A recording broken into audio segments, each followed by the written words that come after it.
Please subscribe Partha tech channel, like it and share it.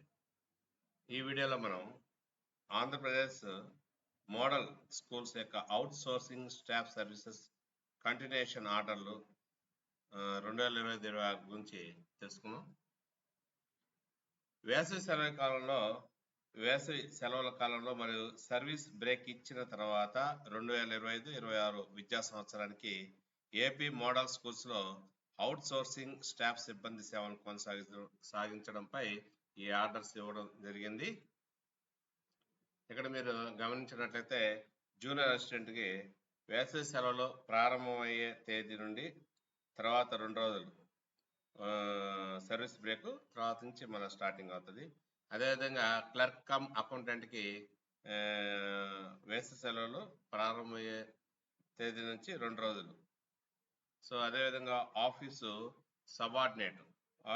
Subordinate వరకు కూడా same అదేవిధంగా వేసవి సెలవులు ప్రారంభమయ్యే తేదీ నుండి తర్వాత 2 రోజులు. నెక్స్ట్ వచ్చేసి కాపలాదారు వాచ్మెన్ కూడా సేమ్ పై వాళ్ళకి ఎలా ఉందో అదేవిధంగా ఇతను కూడా 2 రోజులు గ్యాప్ ఇచ్చి మరలా సర్వీస్లో వాళ్ళు చేరడం అన్నమాట. రాష్ట్రంలోని అన్ని జిల్లా విద్యాశాఖ అధికారులు మరియు అన్ని ఏపీ మోడల్ స్కూల్స్ ప్రిన్సిపాల్లు ఏపీ మోడల్ స్కూల్స్లో ఇంటర్మీడియట్ అడ్మిషన్లపై అవగాహన కల్పించడానికి clerk cum accountant and junior assistant సేవలను ఉపయోగించుకోవాలని ఇందు మూలంగా ఆదేశించడం జరిగింది.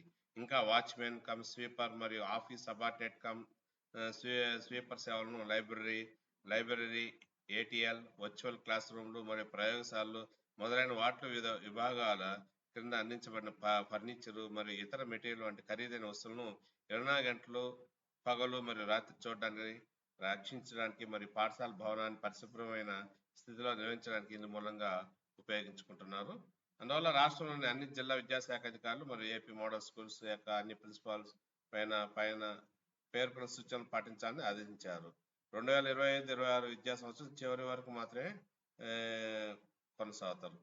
మరి అంతేకాకుండా ఏపీ మోడల్ స్కూల్స్ కింద అవుట్ సోర్సింగ్ లో ఉద్యోగుల సేవలు తిరిగి నియమించుకునేటప్పుడు ఏవైనా వ్యత్యాసాలతో ప్రభుత్వ నియమాలు మరియు నిబంధనలు మరియు ఈ కార్యాలయం జారీ చేసిన మార్గదర్శకాలను కూడా జాగ్రత్త పాటించాలని తెలియజేయడం జరిగింది. మరొకటి చూద్దాం. ఇక్కడ అదే స్కూల్ సంబంధించినటువంటి ఆంధ్రప్రదేశ్ మోడల్ స్కూల్ సంబంధించినటువంటి కాంట్రాక్ట్ పీడీలు కంప్యూటర్ టీచర్స్ కంప్యూటర్ టీచర్ల తొలగింపు ఉత్తర్వులు 2025కి జారీ చేయడం జరిగింది. ఇక్కడ తెలియజేయడం ఏమంటే రాష్ట్రంలోని అన్ని జిల్లా విద్యాశాఖ అధికారులు మరియు ఏపీ మోడల్ స్కూల్స్ ప్రిన్సిపాల్స్ 2024-25 విద్యా సంవత్సరానికి పాఠశాల మూసివేత నుండి ప్రభుత్వం నుండి తర్వాత ఉత్తర్వులు వచ్చే వరకు కాంట్రాక్ట్ సిబ్బందిని అంటే ఫిజికల్ డైరెక్టర్లు మరియు కంప్యూటర్ ఉపాధ్యాయులను తొలగించాలని అభ్యర్థించడం జరిగింది. ఇది దీని యొక్క సారాంశం. మరొక న్యూస్ ఏంటంటే డిఎస్సి 1998 డిఎస్సి 2008 ఎంటీఎస్ కాంట్రాక్ట్ ఉపాధ్యాయుల తొలగింపు ఉత్తర్వులు 2024-25 దాని గురించి తెలుసుకుందాం. దీనిలో ఏంటంటే రాష్ట్రంలోని అన్ని జిల్లా విద్యాధికారులు 30 అంటే ఏప్రిల్ 30, 2025 నాటికి ఏఎన్లో కనీస సమయ స్కేల్ అంటే డిఎస్సి 1998 మరియు డిఎస్సి 2008 పై నియమించబడిన పేర్కొన్న ఉపాధ్యాయులందరూ ఒప్పందాన్ని రద్దు చేయాలని అభ్యర్థించడం జరిగింది. కాబట్టి మరలా తర్వాత వారు సూచనలు జారీ చేసేంత వరకు కూడా వీళ్ళు రద్దు చేయడం జరుగుతుందని తెలియజేయడం జరిగింది. ఎయిడెడ్ పాఠశాల రికార్డుల నిర్వహణ సూచనలు జాబితా అనేది కూడా నెక్స్ట్ మనం చూద్దాం. ఇక్కడ ఉన్నటువంటి న్యూస్ ఏంటంటే ఎయిడెడ్ స్కూల్స్ రికార్డుల నిర్వహణ సూచనలు అవి ఏందో చూద్దాం మనం ఇప్పుడు. రాష్ట్రంలోని అన్ని ప్రాంతీయ పాఠశాల విద్యా జాయింట్ డైరెక్టర్లు మరియు జిల్లా విద్యా అధికారుల దృష్టిని వారికి తెలియజేయడం జరుగుతుంది. ఏంటంటే ఆంధ్రప్రదేశ్ రాష్ట్రంలో 789 ఎయిడెడ్ పాఠశాలలు పనిచేస్తున్నాయి. వాటిలో 415 ప్రాథమిక పాఠశాలలు, 125 ఉన్నత ప్రాథమిక పాఠశాలలు మరియు 249 ఉన్నత పాఠశాలలు ఉన్నాయి. ఇంకా జిల్లా స్థాయిలో మరియు విభాగాధిపతి చోటి స్థాయిలో అన్ని ప్రైవేట్ ఎయిడెడ్ పాఠశాల సమగ్ర రికార్డులను నిర్వహించడం చాలా అవసరం కాబట్టి వాటిలో కొన్ని సూచనలు చేయడం జరిగింది. అవి ఏంటో చూద్దాం.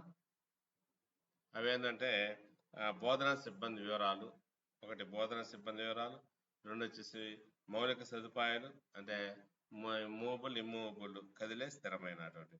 నెక్స్ట్ స్టేటస్ ఆఫ్ రికగ్నిషన్ గుర్తింపు స్థితి, నెక్స్ట్ యూడైస్ డేటా ప్రకారం నమోదు, నెక్స్ట్ వచ్చేసి కరస్పాండెంట్షిప్ వివరాలు, ఆ తర్వాత గ్రాంట్ ఇన్ ఎయిడ్ సమాచారం మరియు ఇతరులు. సో వీటన్నిటిని కూడా డీటెయిల్స్ అన్నిటిని కూడా వాళ్ళు సేకరించాలని, వాటిని ఆ విషయాలను నిర్వహించాలని సూచించడం జరిగింది. ఈ సమాచారాన్ని చెక్ లిస్టులో ప్రొఫార్మా ప్రకారం సమాచారాన్ని పూరించడం, సమాచారాన్ని ఒక పుస్తక రూపంలో అంటే స్పైరల్ బైండింగ్ కంపైల్ చేసి బైండ్ చేయండి. ప్రతి పాఠశాలకు సంబంధించిన పత్రాలను విడిగా జతపరచడం, 3 సెట్ల పుస్తకాలను సిద్ధం చేసి ఒక సెట్ను ప్రతి పాఠశాలకు తర్వాత ఈ కార్యాలయానికి తప్పకుండా సమర్పించండి. మిగిలిన 2 సెట్లను జిల్లా యూనిట్లో సిద్ధంగా ఉంచాలి. క్రమబద్ధమైన రికార్డు నిర్వహణను నిర్ధారించడానికి మరియు సమర్థవంతమైన నిర్ణయాన్ని సులభతరం చేయడానికి ఈ డేటా సేకరణను 10 రోజుల్లో పూర్తి చేసి సమర్పించాలని వీరు తెలియజేయడం జరిగింది. Please subscribe for the tech channel, like it and share it. Thank you.